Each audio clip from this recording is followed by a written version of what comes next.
Sudah direkam. Oke. Oke, saya akan mulai membagikan. Nah, rekan-rekan sekalian, pada hari ini kita akan membahas dua kitab, yaitu Yehezkiel dan Daniel. Dan bicara tentang dua kitab ini, sebenarnya ada satu hal yang bisa menyatukan dua kitab ini, dalam artian tema yang bisa menyatukan dua kitab ini. Karena itu saya memulai dengan ini ya, rekan-rekan ya. Bahwa buat rekan-rekan yang mengikuti persepak bolaan, khususnya persepak bolaan dunia, mungkin rekan-rekan ada yang tahu ini ya, klub sepak bola Inggris yaitu Manchester City. Nah, klub sepak bola Manchester City ini, kalau rekan-rekan baca, bulan Januari tahun lalu diledek ya, diledek ataupun dicap sebagai jago kandang. Dan pelatihnya yaitu Josep Guardiola kesal karena apa? Sebenarnya klub Manchester City ini di Inggris itu sampai 4 kali juara Liga Utama, 1 kali Piala FA, 4 kali Piala Liga Inggris, 2 kali Piala Community Shield. Jadi prestasi Manchester City ketika dilatih oleh Pep Guardiola ini sangat banyak. Nah, yang menjadi keluhannya adalah tim Manchester City ini nggak pernah di Liga Eropa. Hanya ibaratnya jago kandang. Kalau di Inggris saja, di Liga Inggris saja, Manchester City itu kayak merajalela. Tapi begitu kejuaraan tingkat Eropa, antar negara, nggak pernah juara. Nah, sehingga itu membuat Pep Guardiola kesal. Bahwa meskipun dia belum bisa membawa Manchester City juara kejuaraan Eropa, tapi prestasi di liga domestik banyak. Nah, rekan-rekan, itulah kenapa kadang-kadang ada kalau dalam pertandingan-pertandingan olahraga, entah basket, voli, ataupun juga ada negara-negara atau tim-tim tertentu yang dijuluki jago kandang. Nah, kenapa ya? Kok ada negara-negara dan klub-klub sepak bola atau olahraga yang hanya jago kandang? Ada yang mau kasih komentar, rekan-rekan? Mereka nggak pakai Sintayong.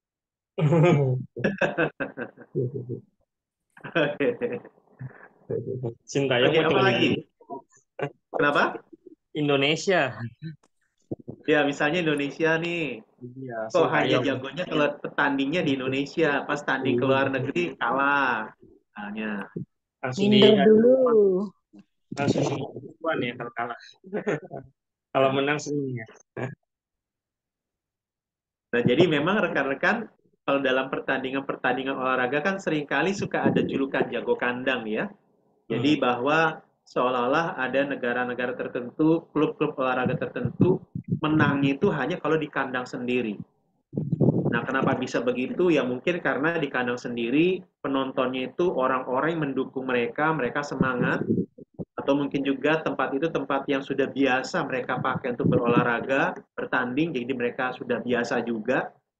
Nah, begitu ke tempat lain, di negara lain, ataupun di pertandingan atau di klub lain, di lapangan olahraga klub lain, mereka kalah, sehingga tidak jarang ada klub-klub yang dijuluki seperti ini, jago kandang. Dan kalau ada sebuah negara ataupun klub olahraga yang bisa menang juga di kandang lawan, biasanya ini mendapatkan pujian khusus. Jadi artinya dia bukan tipe yang misalnya hanya hebatnya kalau di rumah sendiri. Nah, tapi memang ternyata akhirnya Manchester City itu di tahun yang sama mereka juara Piala Champions. Jadi rekan-rekan ternyata akhirnya Manchester City bisa pecah telur. Mereka nggak jago kandang saja. Mereka bukan hanya hebat di negeri sendiri, juara di liga-liga domestik Inggris, tapi bahkan di Liga Eropa pun mereka berhasil juara. Nah, teman-teman sekalian, jadi ini yang mau saya sampaikan bahwa ternyata Allah kita bukan Allah yang jago kandang. Dan itu akan kita lihat di dalam pendahuluan ataupun pengantar kitab Yeskiel dan Daniel. Nah, rekan-rekan, saya menggunakan potongan video dari Bible Project Indonesia yang saya ambil dari YouTube, karena di dalam kitab Yeskiel dan kitab Daniel itu banyak sekali penggambaran-penggambaran, dan dari channel YouTube ini, Bible Project Indonesia, banyak penggambarannya yang cukup membantu sehingga ini bisa menolong imajinasi kita saat kita sudah membaca kitab Yeskiel dan Daniel. Nah, ini saya ambil dari YouTube ya. Nah, ini yang bagian pertama, Yeskiel 1 sampai 33.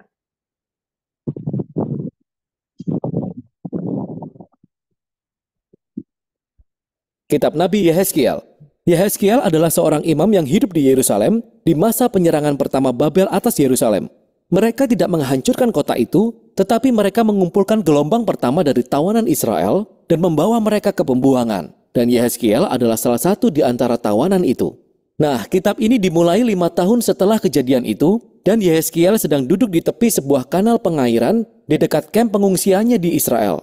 Dan itu adalah hari ulang tahunnya yang ke-30. Tahun di mana dia akan ditahbiskan menjadi imam di Yerusalem. Tapi kemudian tiba-tiba Yehezkiel mendapat sebuah penglihatan. Dia melihat awan badai mendekat, dan di dalam awan tersebut ada 4 makhluk aneh yang memiliki sayap terentang dan saling bersentuhan. Dan makhluk-makhluk ini masing-masing memiliki 4 wajah. Lalu dia melihat 4 roda, 1 roda untuk 1 makhluk. Kemudian dia melihat bahwa sayap-sayap para makhluk itu menopang bentangan yang berkilauan. Dan di atas bentangan itu ada sebuah tahta. Lalu di atas tahta itu duduk makhluk yang menyerupai manusia, mengkilat dan dikelilingi api. Dan secara tiba-tiba, Yehezkiel menyadari apa yang sedang dilihatnya. Dia menyebutnya gambar kemuliaan Tuhan. Tuhan mengendarai kereta perang kerajaannya. Nah, kata kemuliaan dalam bahasa Ibrani disebut kavod, yang artinya adalah berat atau penting. Para penulis Alkitab menggunakan kata ini untuk menggambarkan penampilan fisik dan perwujudan signifikansi Allah saat dia datang secara pribadi. Gambaran-gambaran dalam penglihatan ini sangat mirip dengan apa yang terjadi ketika Allah menampakkan diri di Gunung Sinai di dalam kitab Keluaran. Dan juga sangat mirip dengan penggambaran hadirat Allah di atas tabut perjanjian. Dan itu sebenarnya adalah hal yang paling mengejutkan tentang visi Yehezkiel.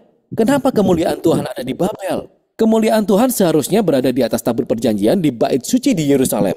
Maka bagian pertama kitab ini dirancang untuk menggali jawaban atas pertanyaan itu ketika Yehezkiel mulai menuduh bangsa Israel melakukan pemberontakan. Jadi Allah pertama-tama berbicara kepada Yehezkiel dari tahta keretanya, dan Allah menugaskan Yehezkiel untuk menjadi nabi. Yehezkiel bertugas untuk mendakwa Israel bahwa mereka telah melanggar perjanjian mereka dengan Allah dalam berbagai cara. Israel telah memberikan kesetiaan mereka kepada Allah lain dan telah menyembah berhala. Dan ini semua menyebabkan ketidakadilan sosial dan kekerasan semakin merajalela. Dan sebagai akibatnya, Allah menunjuk Yehezkiel untuk memperingatkan umat Israel. Serangan pertama Babel yang membawa Yehezkiel ke pembuangan akan diikuti oleh serangan berikutnya. Dan Yerusalem beserta bait sucinya akan segera hancur. Jadi Yehezkiel menggunakan kata-kata dan berbagai cara lain untuk menyampaikan pesannya. Dia juga memperagakan aksi-aksi simbolis dalam bentuk teater jalanan. Yehezkiel akan tampil di depan umum dan mulai bersikap dengan cara yang benar-benar aneh seperti perumpamaan dalam nubuatnya. Jadi dia seharusnya membangun sebuah model kecil kota Yerusalem dan kemudian melakukan serangan terhadapnya. Atau dia harus mencukur semua rambutnya dan kemudian memotong-motongnya dengan pedang. Atau yang paling ekstrim, ia memainkan peran kambing hitam pada hari penebusan. Dan dia akan berbaring miring selama lebih dari setahun sambil makan makanan yang dimasak di atas kotoran sebagai simbol makanan najis yang harus dimakan umat Israel selama pengepungan Yerusalem. Dan mungkin yang paling menyedihkan adalah kabar buruk yang Allah berikan kepada Yehezkiel bahwa tidak akan ada seorang pun yang mau mendengarkannya. Israel akan menolaknya karena mereka suka memberontak dan keras hati.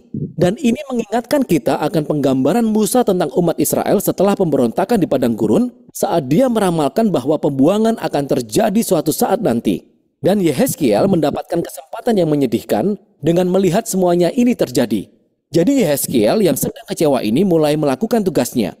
Dan setelah sekitar 1 tahun, dia mendapat penglihatan lain. Yang ini tentang bait suci. Dia diperlihatkan berbagai bagian bait suci dan dia melihat apa yang terjadi di sana saat dia tidak hadir. Dan itu bukan sesuatu yang baik. Di pelataran luar, di depan bait suci, Yehezkiel melihat patung berhala yang besar.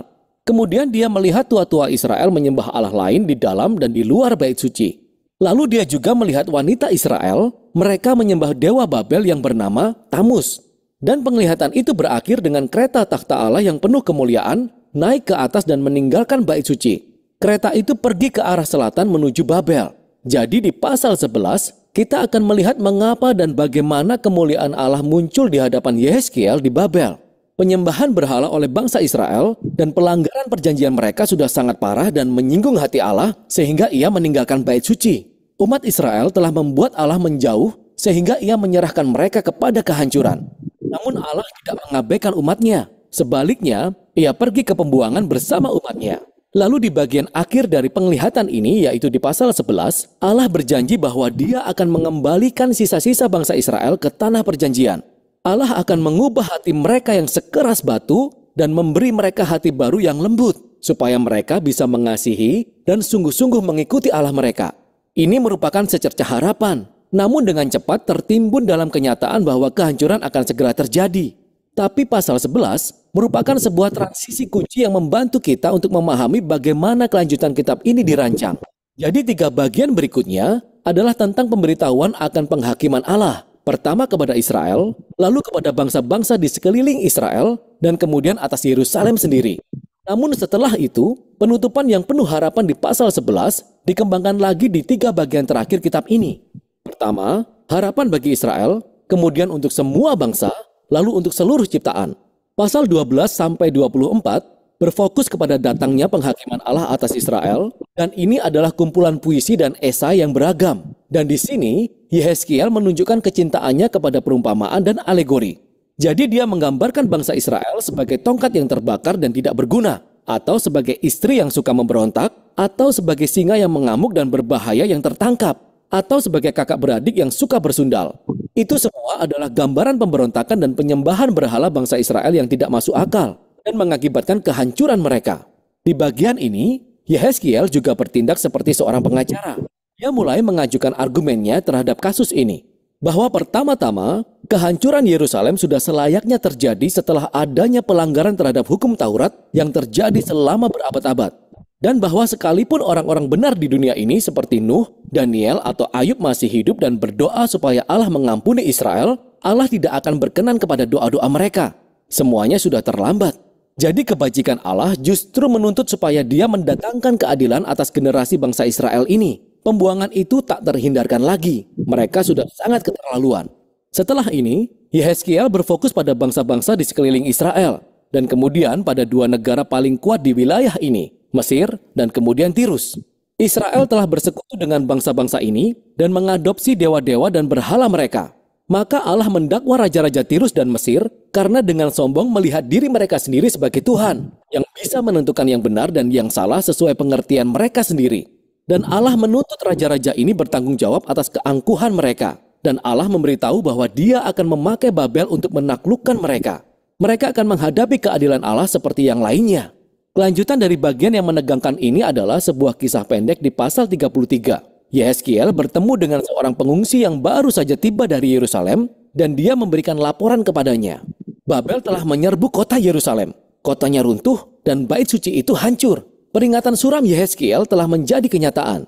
Tapi ingatlah bagian akhir di pasal 11, itu bukan akhir dari kisah ini. Nanti di video berikutnya, kita akan mengeksplorasi penglihatan Yehezkiel yang dahsyat tentang pengharapan. Tapi untuk sekarang, itulah isi paruh pertama kitab Yehezkiel. Ya, ini bagian pertama dari kitab Yehezkiel.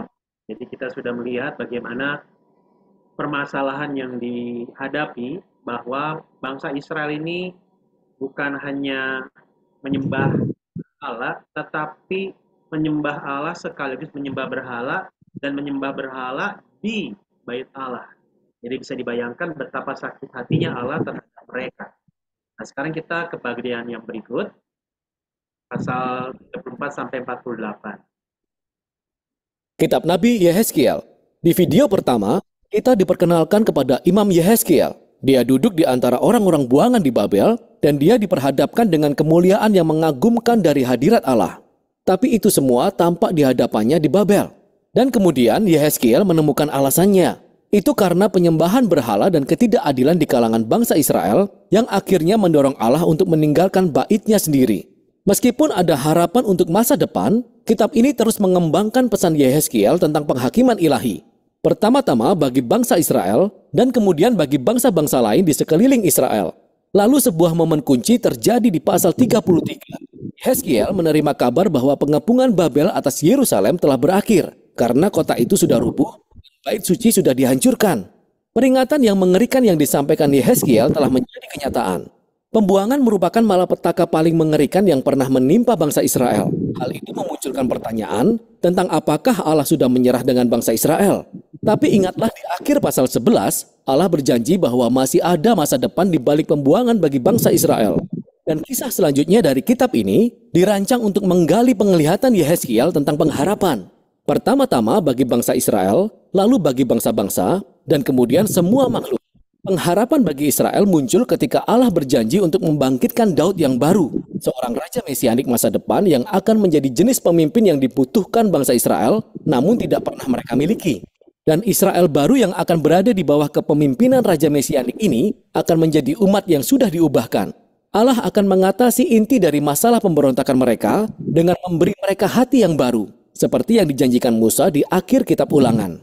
Allah berkata bahwa Dia akan mengganti hati mereka yang keras dan mengirim rohnya ke dalam umatnya untuk memberi mereka hati baru yang lembut, yang mampu mengasihi dan menaati Allah mereka.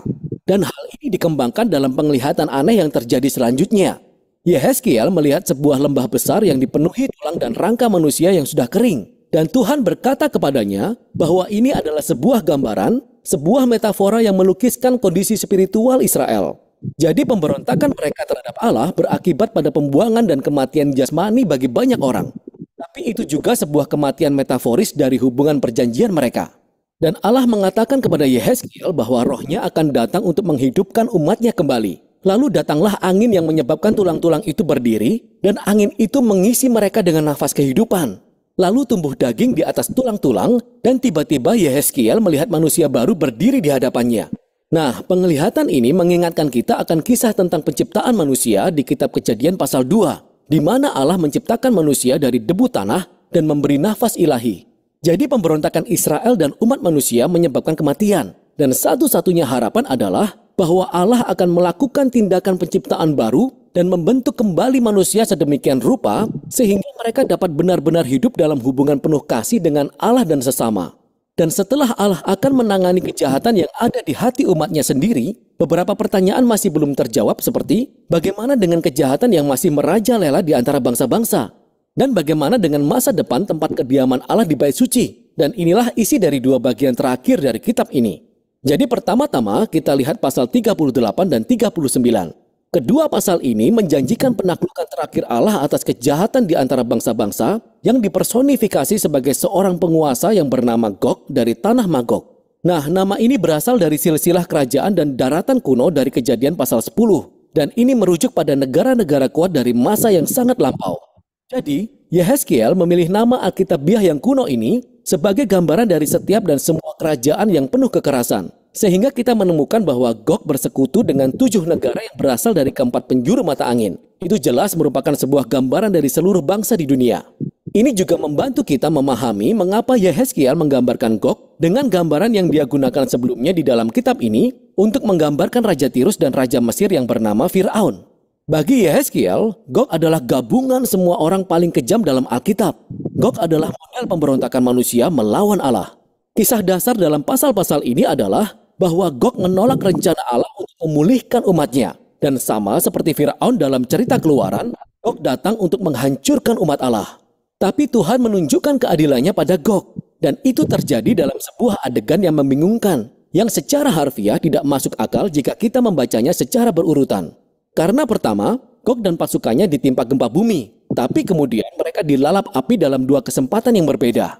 Kemudian setelah itu Allah datang dan menyerang Gog dan tentaranya di lembah di mana mereka akan dikuburkan selama berbulan-bulan. Sangat jelas bahwa adegan-adegan ini penuh dengan simbol dan kiasan. Yehezkiel telah mengeluarkan keseluruhan alat peraga puitisnya untuk menggambarkan bagaimana Allah bertekad untuk menaklukkan kejahatan manusia yang telah menghancurkan dunianya, sehingga ia bisa membuka jalan bagi ciptaan yang baru.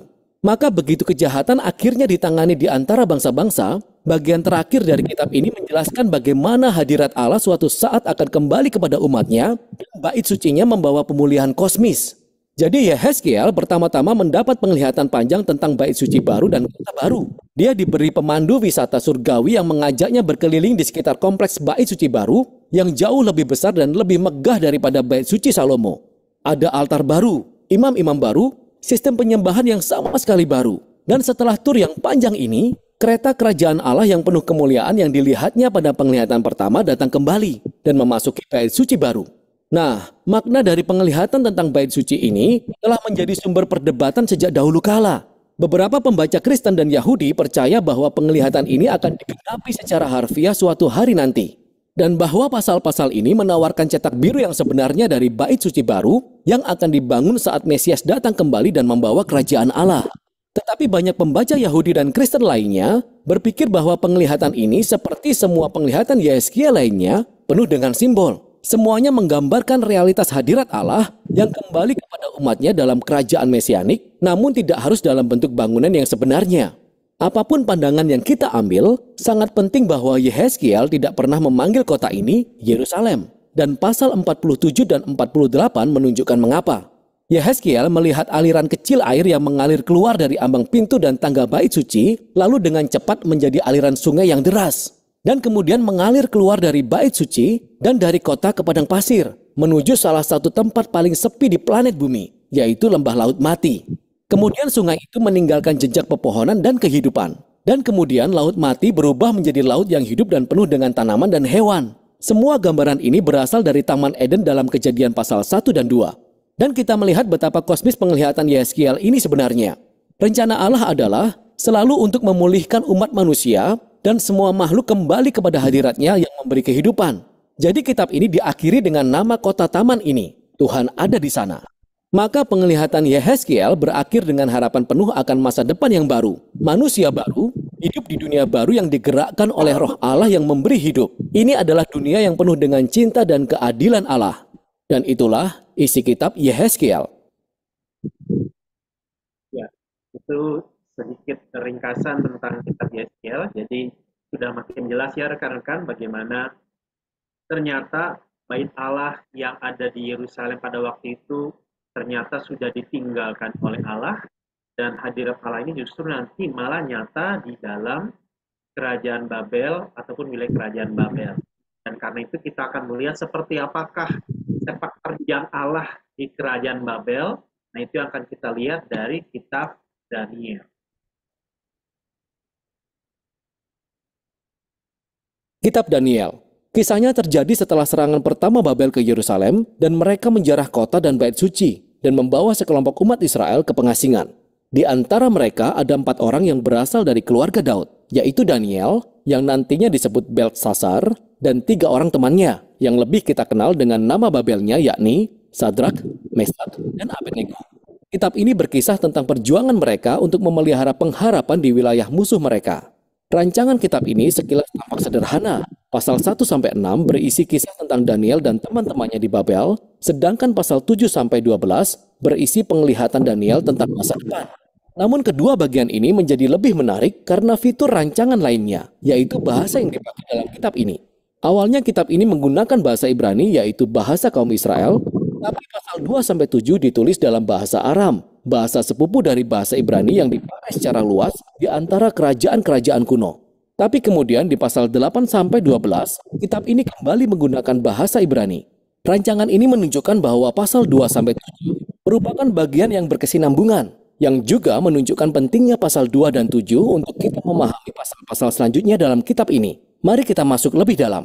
Pasal 1 memperkenalkan fokus utama dari paruh pertama kitab ini, yaitu Daniel dan teman-temannya. Mereka sangat bijaksana dan cakap, dan mereka diangkat menjadi pegawai di istana kerajaan Babel. Tapi mereka ditekan untuk menanggalkan identitas keyahudian mereka dengan cara hidup dan makan seperti orang Babel, dan melanggar aturan makan orang Ibrani yang ada di kitab Taurat. Jadi mereka menolak dan lebih memilih untuk setia kepada Taurat, dan itu membuat mereka ada dalam bahaya.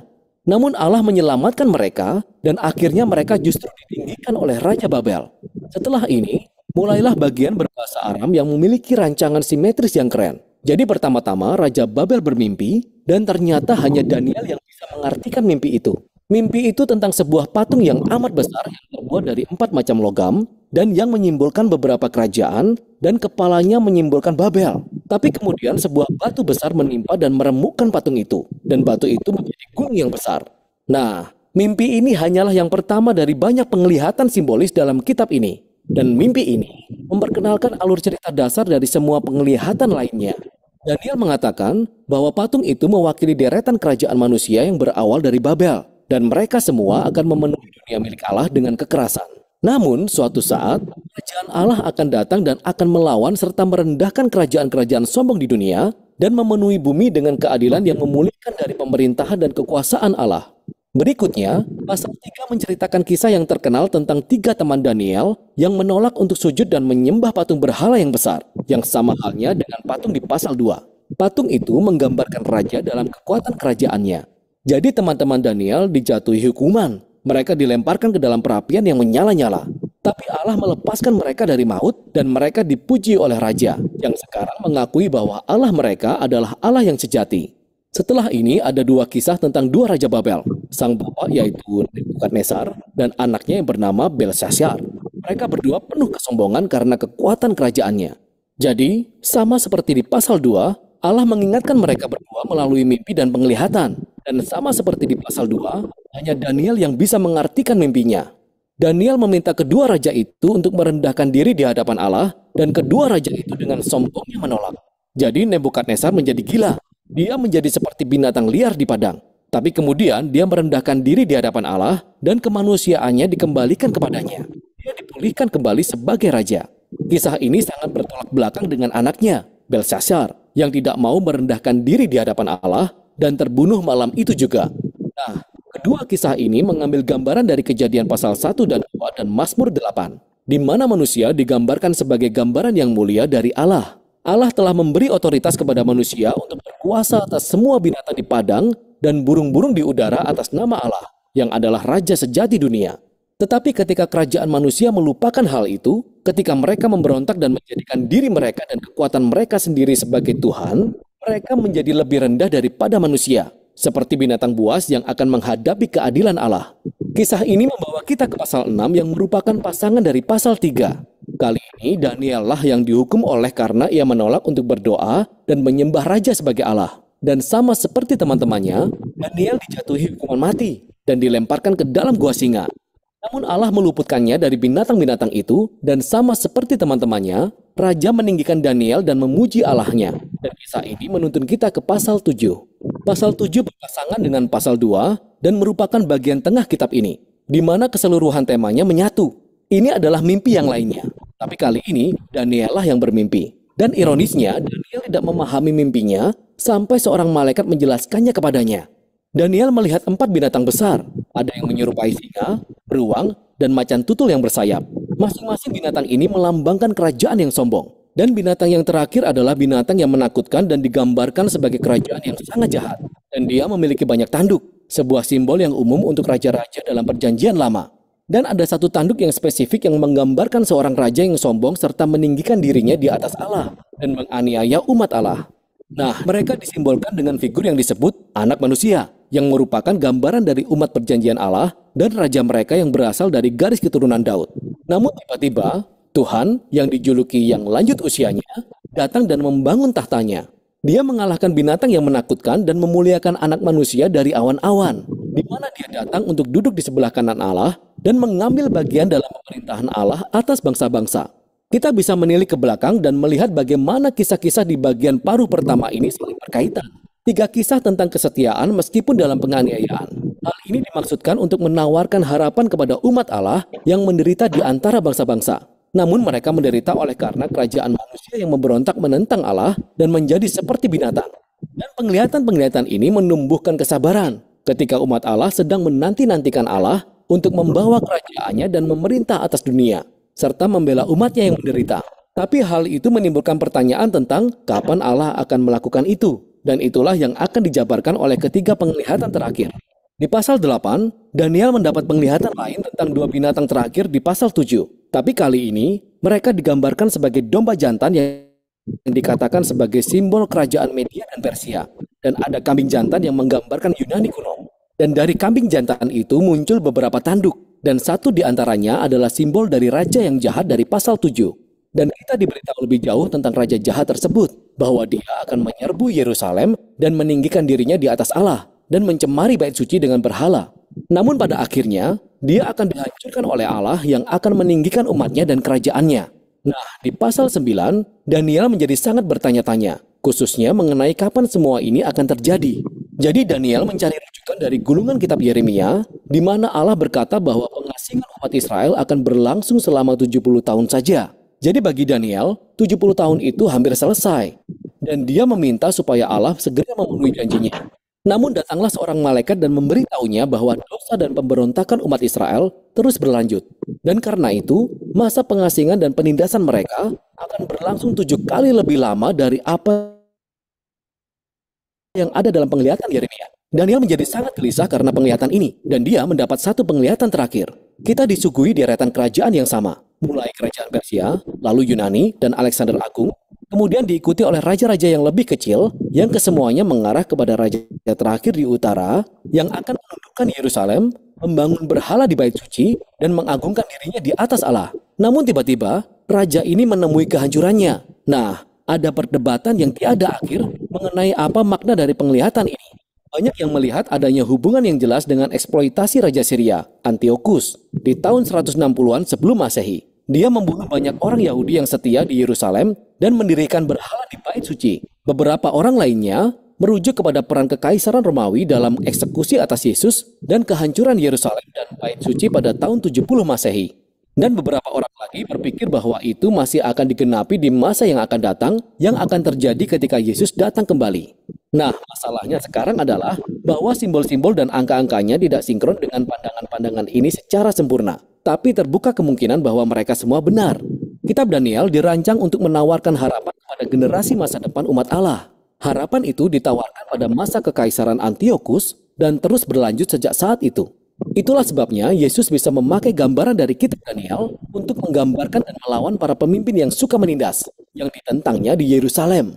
Itulah sebabnya Yohanes yang menerima wahyu dari Allah, yang menulis kitab Wahyu, bisa mengadaptasi penglihatan Daniel dan menerapkannya pada kekaisaran Roma pada masa itu, dan semua kerajaan di masa depan yang suka menindas. Sehingga inti kitab Daniel adalah bahwa setiap generasi pembacanya bisa menemukan suatu pola dan sebuah janji di sini. Polanya adalah manusia dan kerajaannya menjadi binatang buas ketika mereka mengagungkan kekuatannya sendiri, ketika mereka menentukan sendiri apa yang benar dan salah, dan tidak mengakui Allah sebagai raja sejati mereka. Namun Daniel juga memegang sebuah bahwa suatu hari Allah akan melawan binatang buas itu, tamatkan dunia dan umat kepunyaannya dengan kerajaan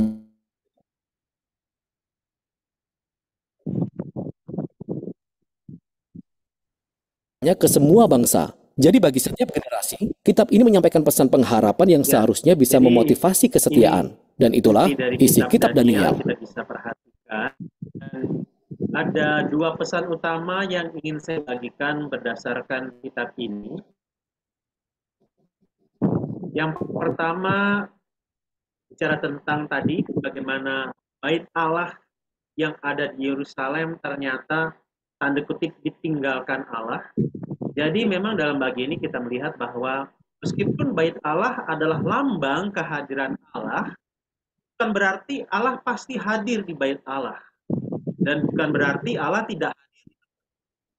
Jadi kita bisa aplikasinya bahwa jangan hanya memperhatikan bangunannya saja, tapi yang kita perhatikan adalah apakah bangunannya, terlebih orang-orang yang melakukan aktivitas di kalau tadi tentang Yeskiel berarti bait Allah, maka dalam hal ini kita bisa mulai melihat bahwa aplikasi kita mencoba untuk mengertinya juga dalam kaitan dengan gereja.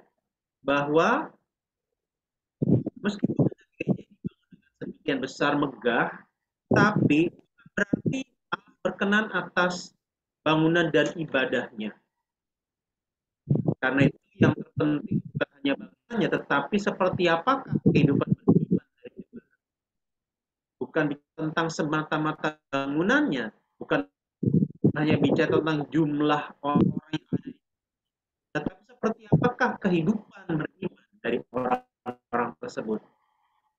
Dan salah satu akibat yang kita bisa lihat adalah bahwa zaman sekarang pun banyak bangunan gereja yang besar dan megah, termasuk juga di Eropa sana, tapi kosong, tidak digunakan umat Kristiani. Ada bahkan banyak, salah satunya dari video yang sempat saya dari Pak Teguh ya, bagaimana gereja-gereja sudah banyak yang kosong dan kemudian diambil dialih fungsikan, termasuk salah satu rumah ibadat dari lain, karena di Inggris dan di daerah-daerah lain di Eropa itu sudah semakin sedikit penduduk lokalnya, mereka tidak mau menikah, anak, sehingga akhirnya ketika mereka kekurangan penduduk, mereka terbuka sekali terhadap imigran dari negara lain. Dan akhirnya imigran ini dengan agama tertentu yang sangat dominan membuat mereka membutuhkan ibadah, tetapi mereka tidak perlu ibadah baru, melainkan memakai bangunan-bangunan gereja yang dulunya dibangun sedemikian besar, megah, kokoh, itu dialihfungsikan menjadi tempat ibadah untuk agama lain. Kan salah satu pesan utamanya adalah mari kita tidak hanya fokus kepada hal-hal bersifat fisik, jasmaniah dari sebuah agama, termasuk Kristen sekalipun, tetapi tentang kehidupan beriman kita. Apakah hati kita memang benar-benar, jangan hanya kita berfokus kepada buku ya. Kalau kita taruh Alkitab di bawah tempat tidur, maka kita akan tidur dengan nyenyak. Belum tentu. Alkitab bukan seperti buku sakti yang kita mana membuat kita terlindung, tidak. Tetapi apakah Alkitab itu kita baca, kita renungkan, kita lakukan. Ini masalah pertama. Ya. Yang kedua adalah kalau kita lihat dari kitab Daniel. Daniel memang dibuang ke Babel. Dan bisa dibayangkan bagaimana Daniel menjadi sosok yang tertindas dalam tekanan penjajahan minoritas. Nah, tetapi kita bisa lihat bahwa meskipun di wilayah kekuasaan dewa-dewa, bukan berarti Allah tidak ada di situ, dan bukan berarti Allah tidak berdaya di situ. Justru kita Allah lah yang berkuasa di kerajaan Babel. Allah lah yang berkuasa di kerajaan Media Persia. Dalam video-video yang ada, bagaimana Belsazar itu nggak berdaya sama sekali ketika mereka menyombongkan diri. Nah, jadi aplikasinya adalah kiranya kita ketika kita berada di sebuah tempat di mana kita menjadi minoritas, Allah berkuasa di sana, Allah juga bisa menyertai kita, meskipun kita mungkin sendiri ataupun minoritas di tempat tersebut. Baik itu misalnya Indonesia, kita mungkin minoritas, atau ketika rekan-rekan ada di sebuah tempat pekerjaan yang asalnya berbeda iman dengan kita, maka kalau memang ini adalah pilihan yang harus kita ambil untuk bekerja di sana, maka kita tidak perlu khawatir bahwa ada Tuhan di sana. Nah, biarlah bagian ini membuat kita tetap teguh untuk menjalani kehidupan beriman kita. Dan pengantar yang kita yang saya bisa bagikan,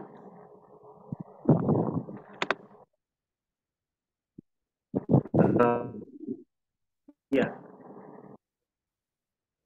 kita mau foto bersama dulu. Ya, boleh foto dulu. Boleh. Ya. Tolong dong semuanya buka kameranya, Riani, Pak Teguh, Edi, Dicen, Riani.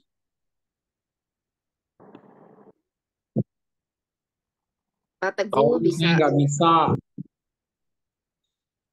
Ya, bagi yang bisa buka kamera, silakan dibuka kameranya.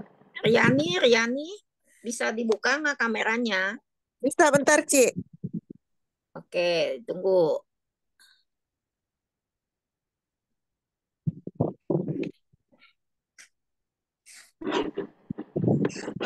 Ayo, Riani. Ini sudah pasang gigi. Ini nih, udah kering nih nanti giginya nih. Oke, siap ya rekan-rekan ya. Oke, Satu, semua lihat dua, kamera. tiga. Siap. Satu, dua, tiga. Oke, Oke, sudah. kita lanjut Terima ya. kasih. Semuanya siapa yang mau bertanya silakan langsung dibuka aja mic-nya.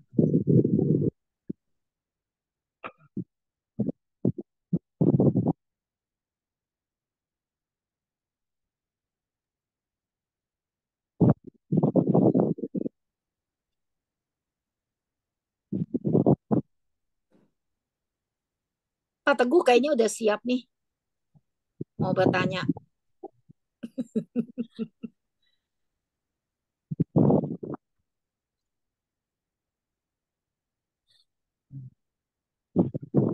Selamat malam Pak Abraham. Terima kasih Selamat, atas Pak. pemaparannya. Berkaitan dengan yang kemarin saya kirim ke Bapak Ibu, video tentang di Inggris itu sungguh sangat menyedihkan ya Pak ya. Yang ingin saya tanyakan, apakah penggambaran dari namanya apa itu Pak? Ramalan apa itu Pak? Yang digambarkan masa yang datang di kitab Daniel maupun dari dua kitab ini? Nubuatan, Pak, nubuatan. Ya, itu nubuatan. Apakah itu yang dimaksud dari penggambaran nubuatan Daniel yang sekarang sudah tergenapi di benua Eropa itu Pak ya?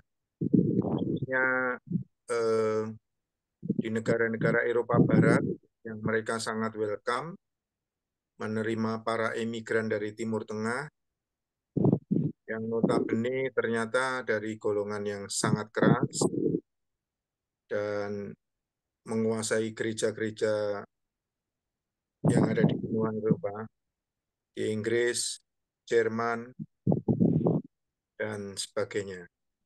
Mohon penjelasannya, Bapak. Terima kasih.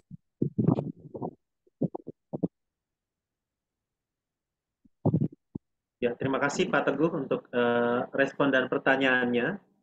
Untuk kitab Yeskiel dan Daniel itu sendiri, memang kalau dari penjelasan yang sudah kita tonton, itu memang kita perlu lihat bahwa nubuatan-nubuatan di dalam Alkitab itu meskipun sepertinya sebuah penglihatan yang menggambarkan tentang masa depan, tapi ada kalanya masa depan itu adalah masa depan yang tidak terlalu jauh sampai kepada akhir zaman, melainkan sampai kepada beberapa waktu atau beberapa ratus tahun sesudah nubuat itu disampaikan. Jadi misalnya tentang nubuatan-nubuatan tadi, baik itu Yeskiel, maka Yeskiel ini bicara tentang ada Daud, Raja Daud, tapi memang ini uniknya Raja Daud yang dimaksud bukan Raja Daud yang zaman dulu yang berzina dengan Batsheba, karena kalau bicara tentang Raja Daud yang di Yeskiel, ini bicara tentang Raja Daud yang akan datang. Berarti Raja Daud yang sesudah Yeskiel, alias kedatangan Mesias yaitu Kristus. Nah, jadi ini pun mengaitkan kepada kedatangan Kristus yang pertama 2000-an tahun yang lalu dengan kedatangan Yesus yang kedua di akhir zaman. Jadi kadang-kadang ada nubuat yang disampaikan di perjanjian lama meskipun bicara tentang sesuatu yang akan terjadi di masa depan, tapi belum tentu itu tentang sesuatu masa depan yang jauh sekali di akhir zaman. Dan ternyata tentang patung yang dilihat dalam mimpi Nebukadnezar Nebukadnezar itu ternyata bicara tentang kerajaan yang berkuasa sampai nanti akhirnya kerajaan Yunani, bahkan nanti juga ya zaman perjanjian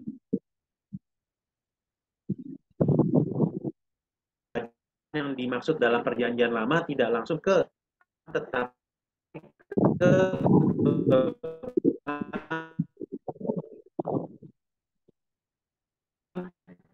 buat kita di zaman sekarang. Jadi memang kalau kita sekarang kaitkan dengan yang terjadi di zaman sekarang, maka bukan langsung dengan ada di dalam perjanjian lama. Sama.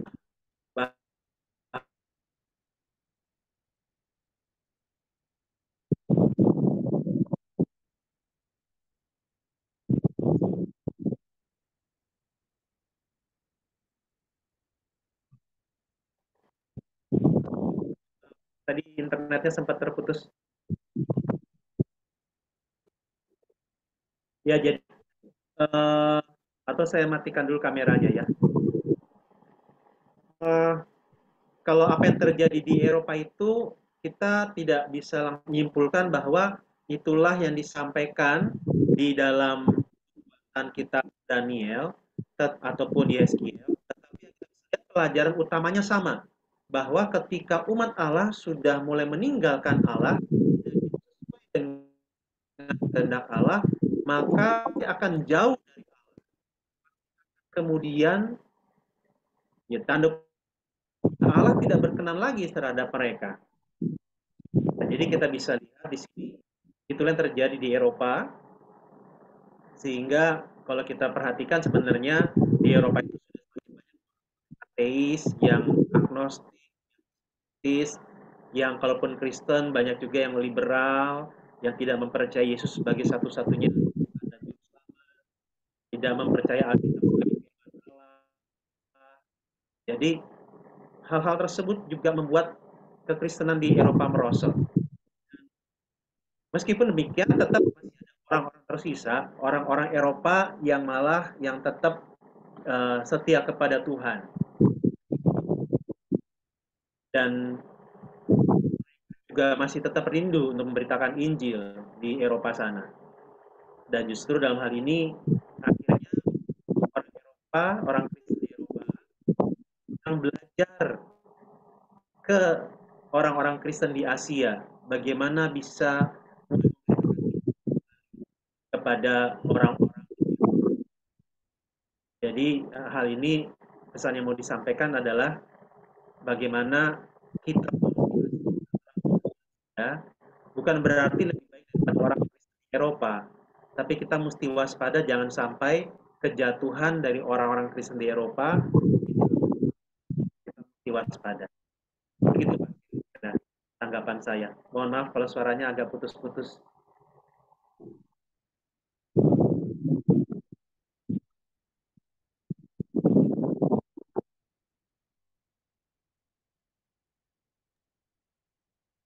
Baik, Pak. Terima kasih penjelasannya.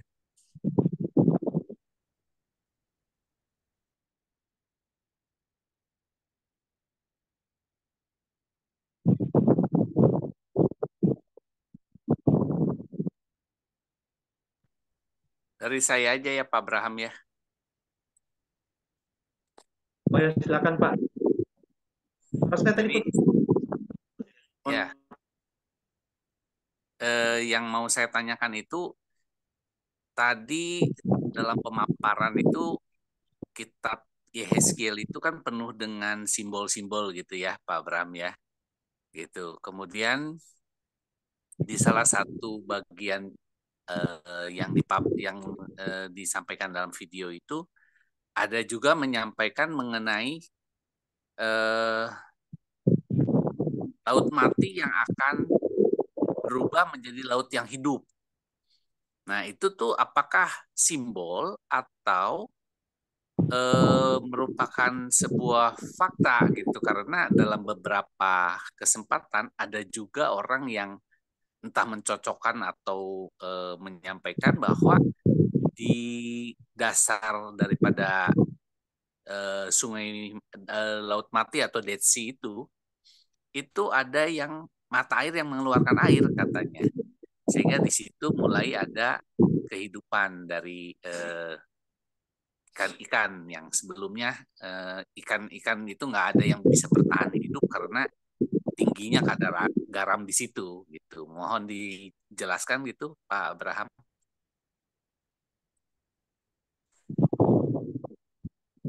Ya. Baik Pak TKP, terima kasih untuk pertanyaannya.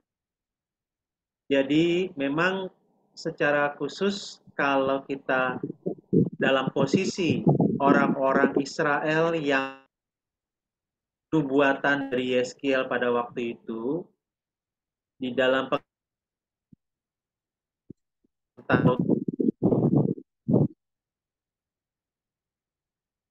Yeskiel adalah sebuah perlambangan bahwa laut mati yang jelas-jelas buat mereka mungkin menjadi tempat bagi makhluk hidup bisa bertahan, tetapi di dalam kuasa anugerah Allah, maka sesuatu yang mati ini bisa menjadi sesuatu yang hidup dan bahkan memberikan kehidupan bagi makhluk-makhluk yang lain.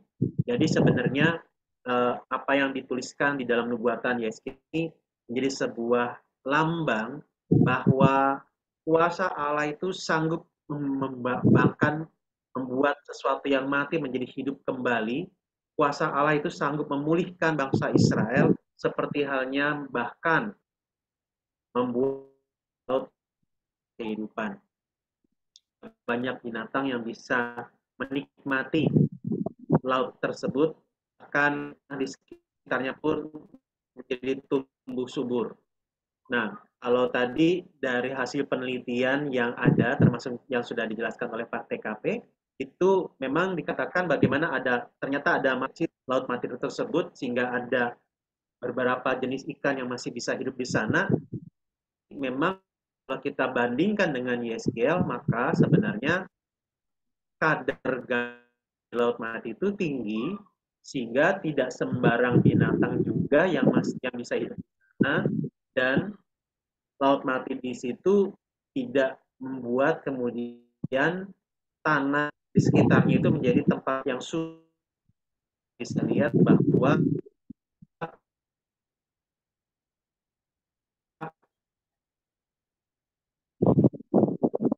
kata Yeskiel ataupun Daniel tentang laut mati ini adalah sebuah bahwa Allah sanggup memulihkan, dan kesanggupannya ditunjukkan dengan kehidupan bagi makhluk-makhluk yang lain. Kemudian laut mati yang buat makhluk-makhluk yang lain hidup, airnya buat makhluk yang lain mati keasinan, tahu pasti karena kemudian di laut mati lagi, tetapi yang berusaha untuk memulihkan, bahkan membaharui kembali dunia yang oleh dosa ini. Pesan dari saya. Thank you Pak Abraham. Sama-sama Pak.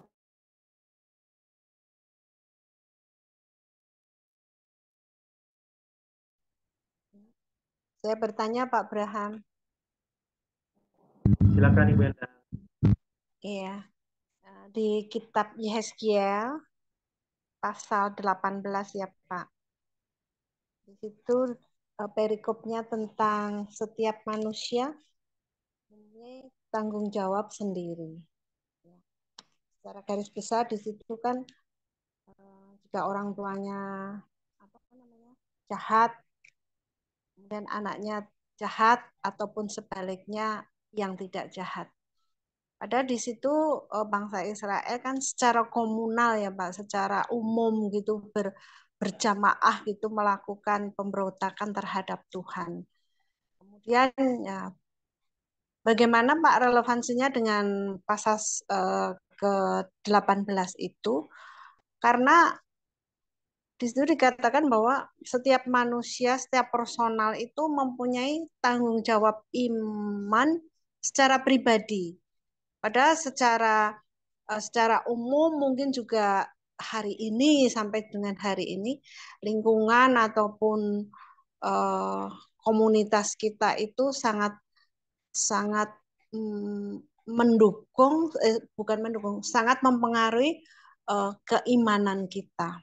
Nah, bagaimana ya Pak mempertanggungjawabkan hal ini kalau memang secara personal saya mengimani, tetapi secara komunal, secara komunitas, secara jamaah itu hal ini sulit dilakukan.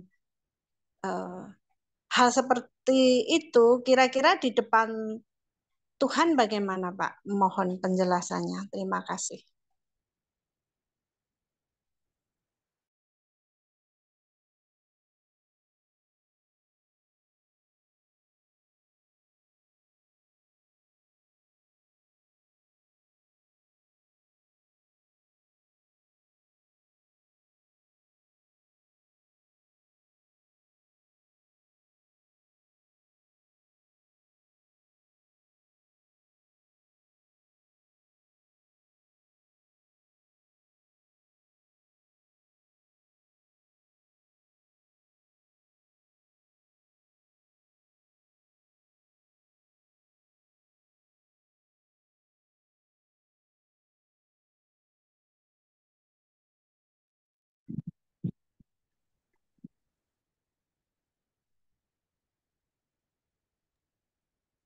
Ya, mohon maaf tadi sinyalnya sedang kurang stabil.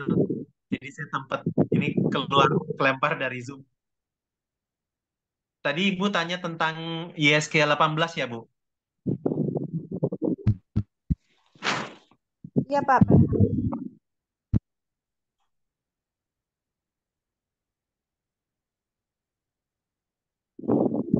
Bisa diulang secara singkat, Bu, pertanyaannya? Begini, dalam Yehezkiel 18 itu perikopnya kan setiap manusia, maaf, setiap manusia bertanggung jawab atas hidupnya. Perikopnya seperti itu ya. Itu saya juga setiap manusia itu bertanggung jawab atas imannya itu secara pribadi. Begitu betul atau tidak? Bagaimana kalau sangat tidak tidak mendukung secara pribadi untuk bertanggung jawab, mengaruhi seperti bangsa Israel yang seringkali memberontak, seringkali mengeraskan hati untuk memberontak kepada Tuhan, sementara iman itu harus dipertanggungjawabkan. Hal ini kira-kira bagaimana ya Pak menurut pandangan Tuhan? Sementara kita secara ingin mempertanggungjawabkan dengan benar, tetapi lingkungan atau komunitas itu tidak, karena mereka malah membentak secara jamaah atau secara bareng-bareng. Begitu Pak Braham, mohon penjelasannya.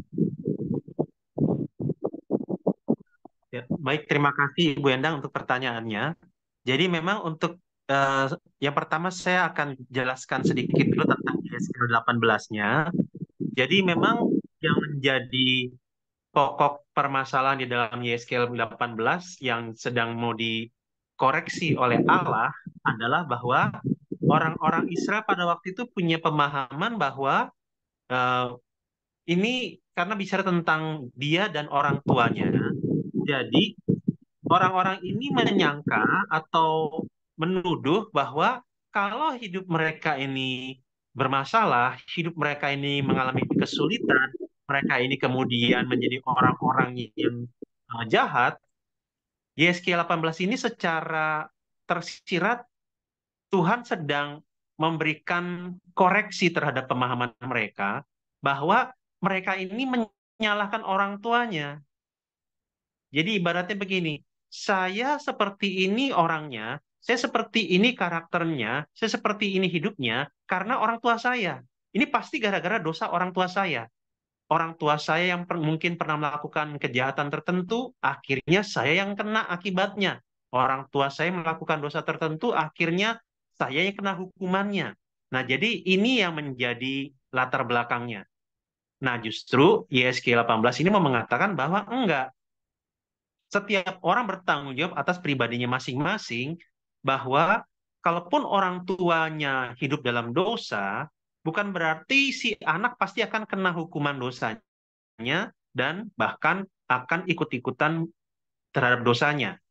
Meskipun memang dalam kenyataannya tidak jarang yang terjadi adalah ini satu contoh, ada adik bina saya dulu ketika saya di pelayanan mahasiswa, dia ini waktu masih remaja ya, sampai waktu dia awal-awal berkuliah, itu sering diajak nonton film porno bersama dengan bapaknya. Sehingga akhirnya si anak ini, si mahasiswa ini jadi gampang sekali tertarik secara seksual dengan wanita-wanita, mahasiswi-mahasiswi yang dia ketemui di kampus. Nah, jadi ini bisa dikatakan akibat dari kesalahan ayahnya, si anak pun ikut menanggung dalam artian masuk dalam kebiasaan yang sama dengan ayahnya, yang kecanduan dosa seksual. Nah, cuma meskipun demikian, bukan berarti bahwa si anak ini hanya akan menyalahkan orang tuanya. Sehingga dia bilang, ini gara-gara papa nih, saya jadi kayak begini. Harusnya iya, di satu sisi papanya mengkondisikan, tetapi di sisi yang lain sebenarnya si anak kan punya pilihan. Dia bisa memilih apakah dia mau ikut nonton atau dia menolak ajakan tersebut dan dia lebih baik masuk ke kamar dan belajar misalnya. Jadi sebenarnya prinsipnya adalah bukan berarti kalau si ayah atau orang tua hidup dalam dosa, maka anak yang akan kena hukumannya, melainkan si orang tua juga akan mendapatkan hukuman atas kesalahannya. Sehingga bagian ini memberikan pengharapan bahwa meskipun misalnya ada seorang anak yang lahir dari keluarga yang jahat, misalnya orang tuanya gembong narkoba, bukan berarti si anak nggak ada kesempatan untuk bisa bertobat, berubah, ataupun hidup benar. Nah, jadi itu, nah, jadi prinsipnya adalah setiap orang bertanggung jawab atas imannya masing-masing, termasuk tentang keselamatan mereka, termasuk dengan keselamatan seorang itu bisa diselamatkan karena iman pribadi dia terhadap Kristus. Iman ini tidak bisa diwakilkan dan mewakilkan. Dalam artian, kalau orang tuanya percaya kepada Kristus sebagai Tuhan dan Juru Selamat dan mendapatkan keselamatan melalui iman tersebut, pasti anaknya juga akan selamat. Enggak begitu. Melainkan, meskipun si orang tua sudah percaya kepada Kristus sebagai Tuhan dan Juru Selamat, maka si anak pun harus belajar untuk mengerti iman dari ayahnya dan akhirnya mengambil keputusan secara pribadi bahwa iya, saya mau mengimani Kristus sebagai Tuhan dan Juru Selamat saya, seperti halnya papa saya yang beriman kepada Kristus sebagai Tuhan dan Juru Selamatnya. Nah, jadi iman orang tua tidak otomatis akan menjadi iman dari si anaknya. Begitu. Tetapi kita sebagai orang percaya belajar juga untuk peduli dengan orang lain, belajar untuk peduli dengan sesama kita, sehingga kita belajar juga untuk menolong orang lain untuk bisa hidup benar dan mengenal Yesus. Jadi itu Bu kira-kira penjelasannya. Ya, terima kasih Pak Braham. Sama-sama Bu.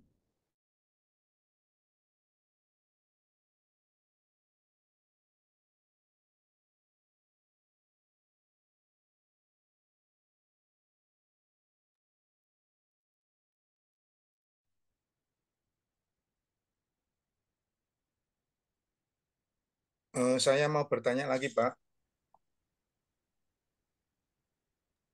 Silakan Pak. Di Daniel 3 itu loh, Pak. Kok si Nebukadnezar kok menyebutnya hanya 3 orang ya, Pak ya? Ayat 10 itu. Dewa manakah yang dapat melepaskan kamu dari dalam tanganku? Sadrah, Mesah, dan Abednego menjawab Raja Nebukadnezar. Ini kok nama Daniel atau Belsatsar ya Pak? Kok nggak disebut ya Pak ya?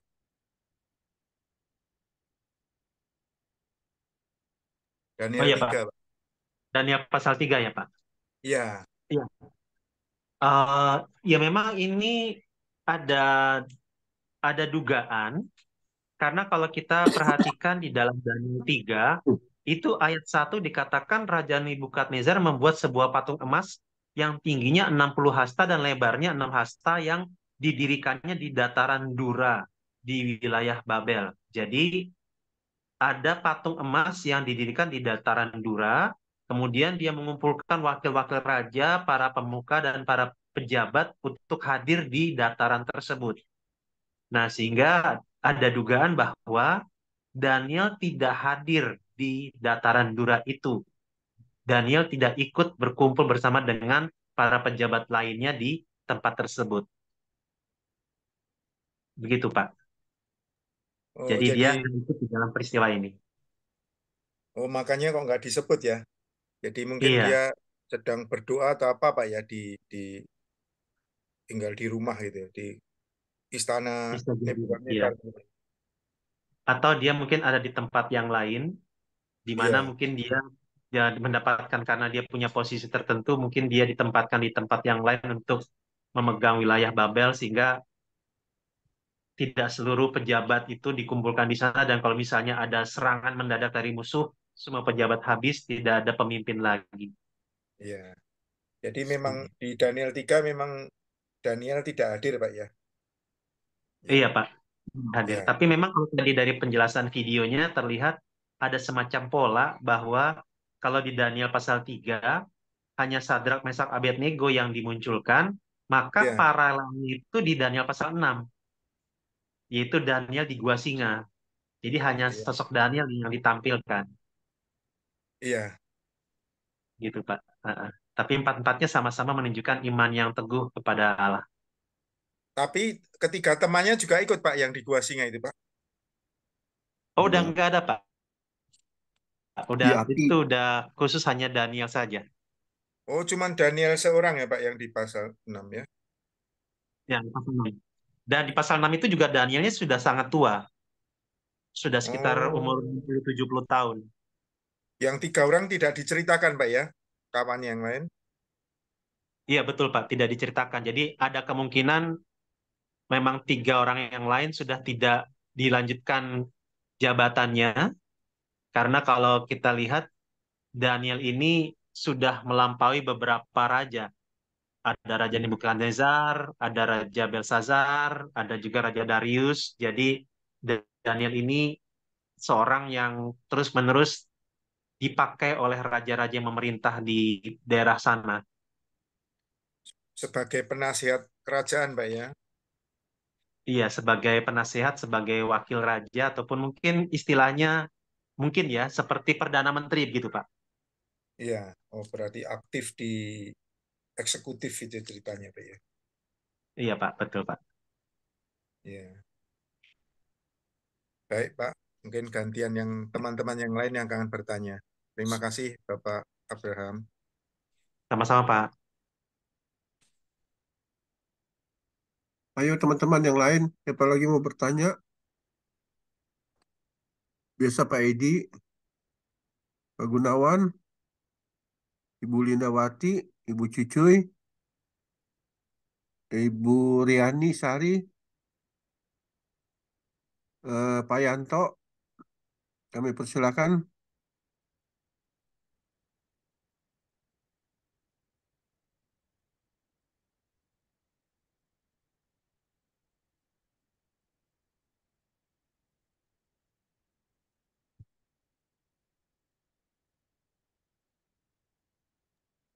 Oh, ini di kolom chat ada pertanyaan dari Pak TKP ya.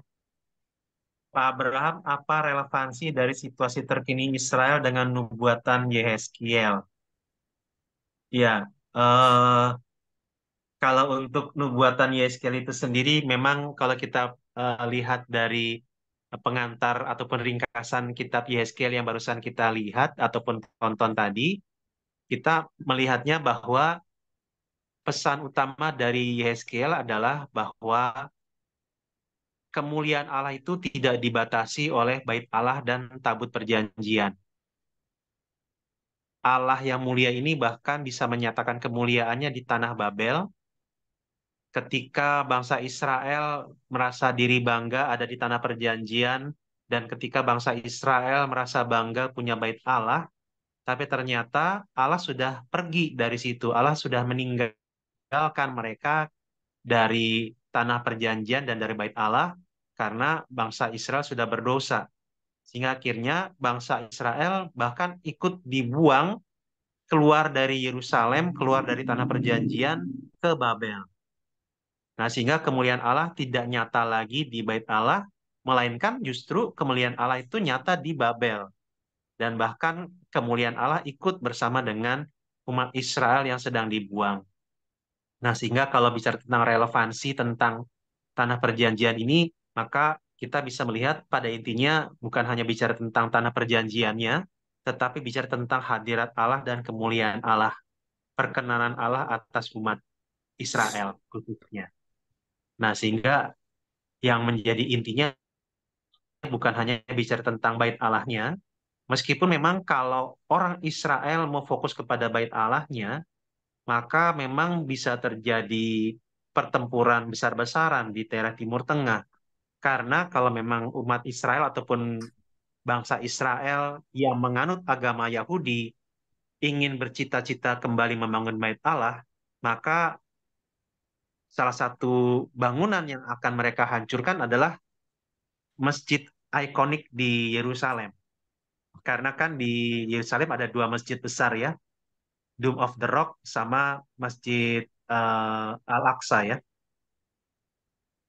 Nah, tapi sampai sekarang masjid itu tidak dihancurkan, sehingga kita melihat bahwa yang terjadi di Timur Tengah ataupun khususnya di tanah Palestina bukan isu agama, karena kalau isu agama berarti harusnya dua masjid itu langsung dihancurkan, tapi ternyata tidak.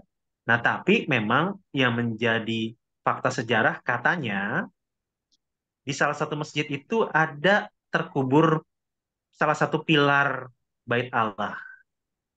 Nah, kalau memang orang Israel yang menganut agama Yahudi ingin membangun kembali bait Allah, maka kemudian salah satu idenya adalah memakai pilar yang ada terkubur tersebut di salah satu masjid itu untuk dijadikan salah satu pilar bait Allah yang berikut, maka masjid itu harus dihancurkan dulu.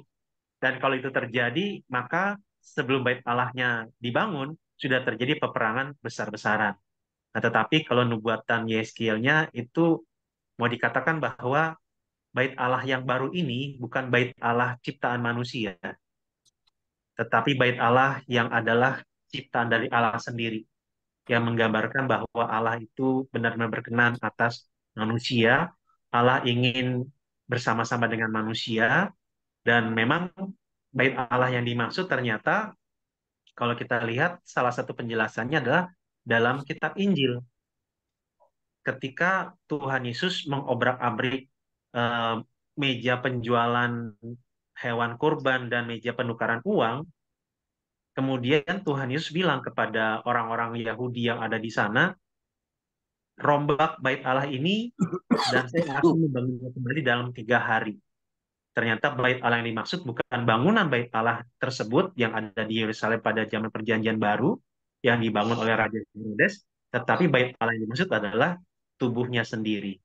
Nah, jadi dari sini yang kita bisa lihat adalah bait Allah yang akan nantinya menjadi bait Allah yang baru, yang menjadi gambaran kehadiran Allah yang memulihkan itu, yang paling utamanya relevansinya adalah digenapkan oleh Kristus. Jadi hanya di dalam Kristuslah kita bisa kembali mendapatkan perkenanan Allah, hanya di dalam Kristuslah kita bisa diterima oleh Allah kembali.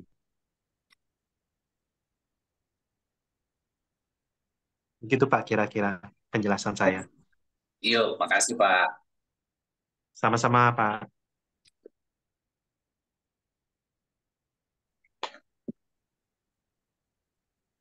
Yuk. Saya mau tanya Pak Abe, Pak Abraham. Oh, silakan, Ko Yanto.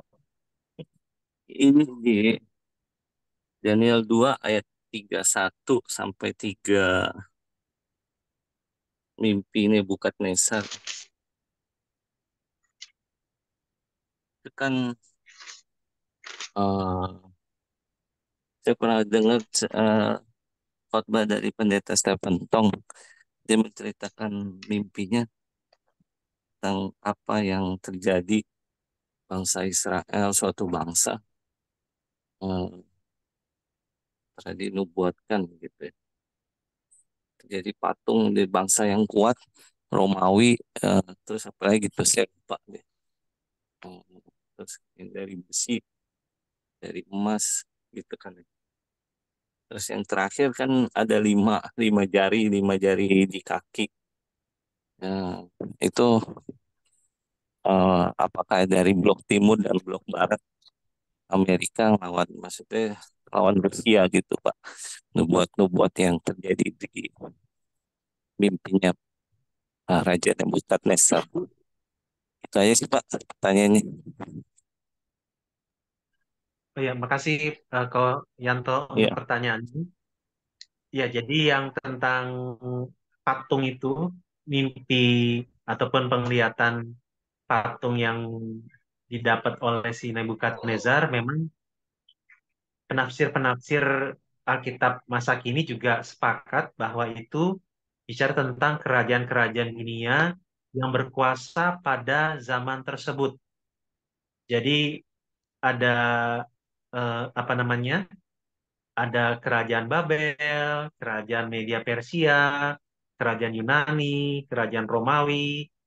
Nah, cuma memang pada intinya waktu kalaupun mau dikaitkan dengan eh, realisasinya salah satu yang lain adalah apa namanya? Ada ya kaki ataupun jari-jari yang terbagi, kemudian apa namanya? Itu dianggap sebagai blok barat dan blok timur pada zaman Perang Dingin di tahun 1980-an. Pada intinya memang pesan utamanya adalah bahwa kerajaan-kerajaan ataupun pemerintahan-pemerintahan yang sangat berkuasa dari zaman dulu sampai zaman sekarang itu tidak ada apa-apanya dibandingkan dengan kuasa Allah yang jauh lebih besar. Sehingga sehebat dan sekuat apapun patungnya, sebesar apapun patungnya, ternyata kemudian nanti eh, kena ini ya, kena batu ya. Padahal kalau batunya di dalam di dalam kitab Daniel 2 itu kan nggak ada orang yang dorong, nggak ada manusia yang membuat batunya berjalan atau bergulir, tapi terus batu ini nimpa patungnya, kena pas di kaki, terus kemudian remuk dan akhirnya ambruk begitu. Jadi ini satu apa namanya ya? Bagaimana dari situ pun sudah ada tafsirannya yang ditafsirkan oleh Daniel bahwa kerajaan-kerajaan itu meskipun kerajaan-kerajaan yang besar dan memang tadi ya ada kerajaan Babel, kerajaan Media Persia, ada kerajaan Yunani, kerajaan Romawi, dan kalaupun nanti mau dikaitkan dengan Amerika Serikat dan Rusia, meskipun memang ya ada yang mengaitkan ke sana, ada juga yang tidak ya. Jadi seperti tadi sempat saya katakan bahwa eh, ini bicara tentang nubuatan yang ratusan tahun sesudahnya, tapi belum tentu sampai ribuan tahun sesudahnya, sehingga ada yang memang mengatakan itu termasuk juga tentang Eropa Timur dan Amerika Serikat, tapi ada juga yang bilang tidak sampai ke sana. Cuma pesan utamanya adalah bahwa ada Allah yang Maha Besar, yang melampaui itu semua, yang paling berkuasa dan kekuasaannya tidak akan beralih sampai selama-lamanya. Jadi itu yang pesan utama yang mau disampaikan di dalam mimpi yang dialami oleh Nebukadnezar. Begitu Ko Herianto kira-kira. Oke, oke, makasih Pak. Sama-sama Ko.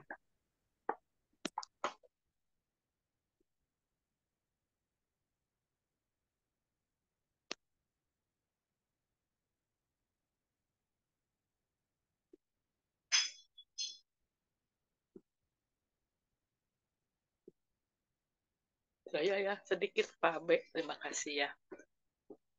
Silakan Bu Cici. Ya, terima kasih atas diceritakan di pemahaman Alkitab ini ya. Saya cuma ada sharing sedikit. Daniel begitu kuat ya imannya. Jadi apa ya? Seperti tadi Pak Teguh bicara yang bilang dia dimasukkan ke gua singa itu pun Tuhan memelihara ya sehingga selamat gitu, tidak dimakan sama singa ya. Ini adalah satu pemeliharaan Tuhan ya. Demikian baik gitu. Benar-benar kalau kita manusia sih bisa-bisa nggak mungkin ya, mustahil gitu. Tetapi Tuhan mendengar, Tuhan tahu gitu, melindungi ya. Puji Tuhan. Itu aja Pak. Makasih. Ya, terima kasih Bu Cici untuk Ya. responnya. Ya, jadi ini satu hal yang menguatkan juga ya, yang dari yang Bu Cici dapatkan, bahwa meskipun Daniel di dalam kisah tersebut dia minoritas, dia sepertinya sendirian, dia bahkan dihukum karena iman dia, tapi ternyata Allah tetap bersama-sama dengan dia, Allah bisa memelihara dan melindungi dia.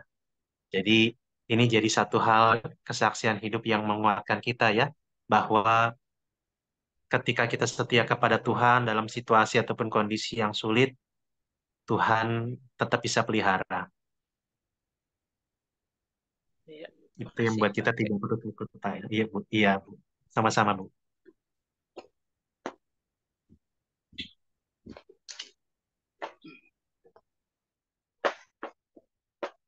Ya udah jam 9 lewat. Gimana nih? Ya, silakan Pak Akwang ataupun Bu Kiwen kalau mau disudahi. Ya Bu, Oke, ditutup aja kalau gitu. mungkin minta bantu siapa kalau memang sudah nggak ada pertanyaan, ya mungkin ditutup. Siapa yang tutup doa, minta bantu.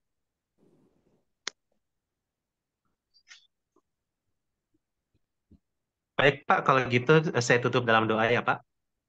Ya, Oke. terima kasih Pak Abraham. Baik, mari kita berdoa. Bapak Surgawi, terima kasih untuk penyertaan-Mu atas kami pada malam hari ini. Kami di tengah-tengah berbagai aktivitas dan kegiatan kami, Engkau menolong kami untuk meluangkan waktu bisa bersekutu maupun juga berdiskusi, mempelajari dua kitab yang Tuhan telah percayakan kepada kami, yaitu Yeskiel dan kitab Daniel.